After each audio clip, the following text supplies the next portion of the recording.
안녕하세요, 차이나TV입니다. 자, 오늘 제가 가져온 차 바로 X6 M502 차량입니다. 자, 오늘 저는 이 차를 이제 스포츠 주행에서의 평가, 데일리카로서의 평가, 그리고 이 차하고 X6M하고 고민하시는 분들을 위해서 도대체 3천만 원을 주고 X6M까지 올라갈 필요가 있는지 중간중간 좀 말씀해 드리도록 하겠습니다. 그래서 제가 어제부터 이 차를 받아가지고 몰아보고 있는데, 이 차는 이렇게 딱 밟으면 몸이 뒤로 젖혀지는 거 보이시나요?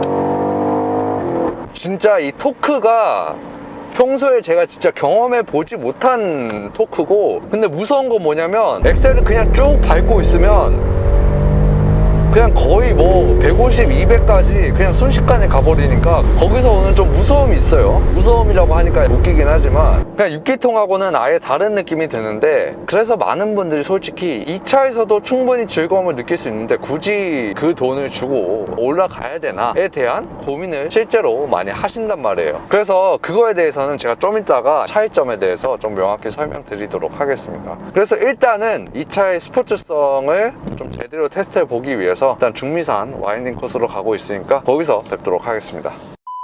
자, 지금 중미산 와인딩 코스로 왔고 한번 스포츠 모드에 놓고 달려보도록 하겠습니다. 야, 진짜 토크감 이거는 진짜 그냥 밟자마자 바로 최대 토크가 나와버리니까 장난 없고, 첫 코너 한번 돌아볼게요. 비가 오니까 조금 조심해서 돌아보면, 노면이 미끄러워서 이 차의 성능을 거의 한 60%밖에 못 끌어내는 느낌인데, 충분히 감속하고 난 후에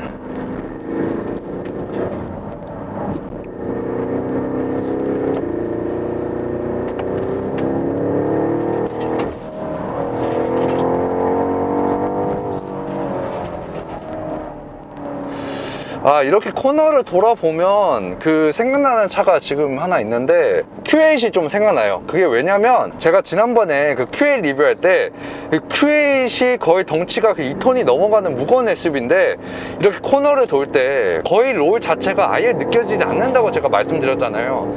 그 이유에 대해서도 에어서스에 결합이 되어 있는 액티브 롤 스테빌라이저 때문에 제가 그렇다고 제가 말씀드렸죠. 근데 이 차에도 현재 액티브 롤 스테빌라이저가 들어가 있어요. 그래서 이렇게 다운힐로 돌아도 코너링 자체를 그 롤 없이 너무나도 그냥 쉽게 해주는 그런 느낌이 듭니다. 근데 이 차가 그 Q8과 대비해서 조금 더 좋은 점은 뭐냐면, BMW답게 기본적으로 무게 배분이 거의 51대 49로 완벽에 가깝고, 거기에 더해서 이제 후륜구동 기반 4륜구동이기 때문에 이렇게 코너 진입 시에 아우디 Q8보다 전면에 걸리는 부하가 적어요. 그래서 이 차의 타이어가 지금 22인치임에도 불구하고 앞바퀴 타이어 폭을 275mm로 해놨고, 대신에 이제 뒷바퀴를 315mm의 엄청난 광폭 타이어를 넣어놨죠. 그래서 이렇게 코너를 돌아보면 앞에 걸린 부하가 아예 느껴지지가 않아요. 그래서 코너링 자체를 굉장히 날카롭게 전개할 수 있고, 대신에 딱 뒤에서 버텨주는 느낌이 안정적입니다. 진짜 노면만 조금 더 말라 있었으면은 이 차를 거의 한 50%는 더 끌어낼 수 있었는데 그게 좀 아쉽네요. 근데 제가 이렇게 몰아보니까 느끼는 게 막 그렇게 엄청 재미가 있다라고 표현을 할 수는 없을 것 같아요. 왜냐하면 정말 재밌는 차들은 이렇게 코너를 돌 때 롤이 느껴지고 횡지의 압박도 굉장히 많이 느껴지면서 차가 언더나 오버로 털릴 것 같은 그런 느낌을 운전자가 잘 컨트롤을 해가면서 와인딩을 타는 게, 그게 진짜 운전의 재미란 말이에요. 근데 차는 그냥 액티브 롤 스테빌라이저나 다른 조향으로 차를 너무나도 쉽게 그냥 이렇게 돌아나가게 잡아주다 보니까 이게 2.3톤이나 되는 SUV를 운전하는 건가? 라는 생각이 들 정도로 약간 좀 너무 쉽습니다. 그만큼 어떻게 보면은 이 코너링 굉장히 안정적이에요. 자, 그래서 지금 X6 M502에도 엔진 성능, 운동 성능, 배기 감성 이런 거 다 잡았잖아요. 근데 X6M까지 가야 되냐? 라는 분들을 위해서 일단 이 두 개 차의 엔진이 어떻게 차이가 나는지 그거에 대해서 좀 간단히 설명드릴게요. 보고 오시죠. 자, 제 뒤에 보이시는 그러니까 X6 M502에 들어가 있는 엔진을 N63 엔진이라고 부르고, X6M 같은 M 모델에 들어가 있는 8기통 엔진을 S63 엔진이라고 부릅니다. 자, 코드가 다르듯이 엔진의 세부적인 내용이 굉장히 많이 달라요. 한번 보실게요. 일단 공기의 흐름이 이쪽으로 공기가 가서 여기 에어필터를 거쳐서 흡기관을 거쳐가지고 여기 터보에 꽂힙니다. 터보에서 과급된 공기가 이쪽으로 쪽으로 나와서 양쪽에 이 4개 실린더 쪽으로 바로 이렇게 뒤로 꽂힙니다. 그러니까 흡기관 자체가 굉장히 짧죠. 물론 S63도 흡기 배기 로직이 이렇게 똑같아요. 근데 차이점이 뭐냐, 자 여기서는 안 보이는데 지금 여기 터보 밑에 배기 매니폴더가 있어요. 그게 2차, 그러니까 N63 엔진 같은 경우에는 어떻게 돼 있냐, 왼쪽 실린더 4개에서 나오는 배기 매니폴더가 왼쪽 터보에 꽂히고 오른쪽 실린더 4개에서 나오는 배기 매니폴더가 오른쪽 터보로 바로 꽂힌단 말이에요. 근데 S63 같은 경우는 굉장히 신기한 게 뭐냐, 왼쪽에 있는 실린더 1, 2, 3, 4 그리고 오른쪽에 있는 실린더 5, 6, 7, 8 이렇게 있을 거 아니에요. 근데 배기관이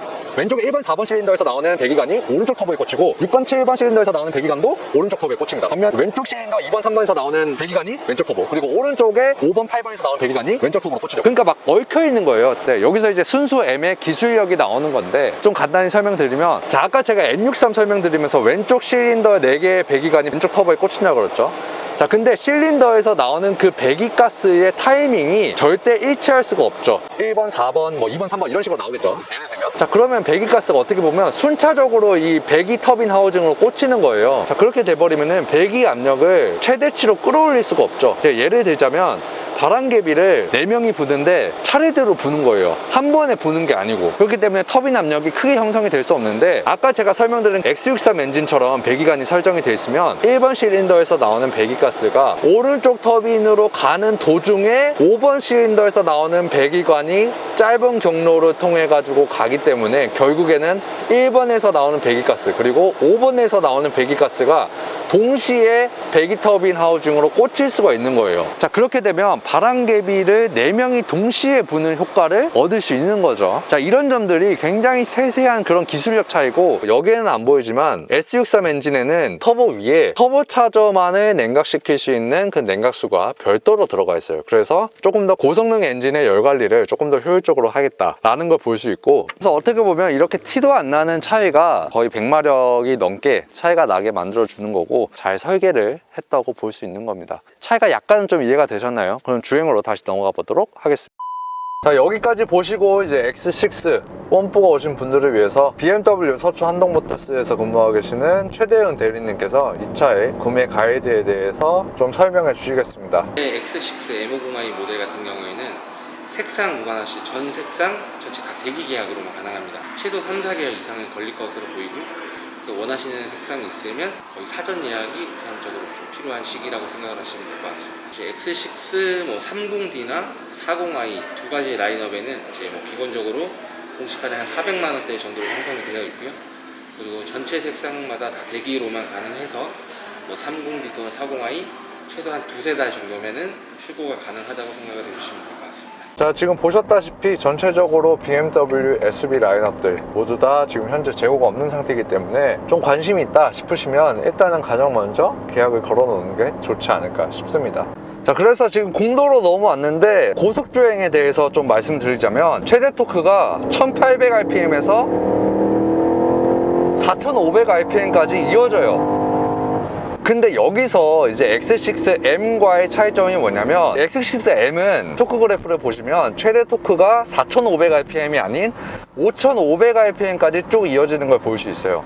물론 이 그래프에서 1000rpm 차이는 별거 아닌 것처럼 보일 수 있지만, 이렇게 고속 주행을 하다가 다운시프트를 치면서 가속을 할 때, 특히 이제 초월 가속이 4, 5, 6단, 특히 그 6단에서 이루어질 때, 뭐 6단에서 이루어진다고 하면 뭐 속도가 거의 뭐 170, 180 이 정도로 넘어가니까 뭐 큰 의미가 있냐 싶겠냐마는, 그렇게 고단수에서 이제 다운시프트가 됐을 때 최대 토크가 1000rpm이나 더 나오냐 마냐, 요거에 따라서 운전자가 느끼는 그 가속감이 굉장히 많이 달라지거든요. 그런 면에서 X6M이 훨씬 우위에 있다고 볼 수 있고, 근데 이 X6M50i 파워트레인에서 약간 좀 아쉬운 점이 뭐냐면, 8기통 터보차 치고 이 RPM의 사용 범위가 약간 좀 좁아요.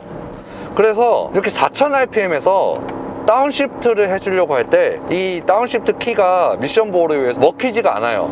반면에 X6M 같은 경우에는 한 1000rpm 정도를 더 쓴다고 제가 말씀드렸잖아요. 그렇기 때문에 확실히 다운시프트 변속에 있어서 이렇게 5000rpm에서도 아마 다운시프트가 될 거예요. 뭐 이런 점들이 서킷이 아닌 실주행 영역에서 얼마나 사용이 될까 싶냐마는, 이렇게 세팅한 부분들이 조금 더 M 배지를 달 만큼 충분히 운전자에게 그 운전의 즐거움을 줄 수 있다 라는 거를 어떻게 보면 말해주고 있는 것 같아요. 다음으로는 이 차가 이제 SUV이기 때문에 2열에 좀 사람을 태우고 다니고자 하시는 분들을 위해서 제가 2열에 직접 타보고 승차감이 어떤지 한번 체크해 봤는데 그거 보고 오시죠. 자, 지금 2열에 앉아서 가고 있는데 이 차에는 그 M50i와 다르게 에어 서스펜션이 빠져 있습니다. 대신 어댑티브 M 스포츠 서스펜션이라고 주행 모드에 따라서 댐퍼 감쇄력을 조절해주고, 어댑티브 모드를 누르면 이제 주행 환경에 따라서 자동으로 댐퍼 감쇄력을 조절해주는 기능인데, 3챔버 에어서스와 비교하자고 하면은 아무리 가변이지만 고정된 스프링 레이트 값을 가지고 있는 이 댐퍼하고 비교하는 것 자체가 무리입니다.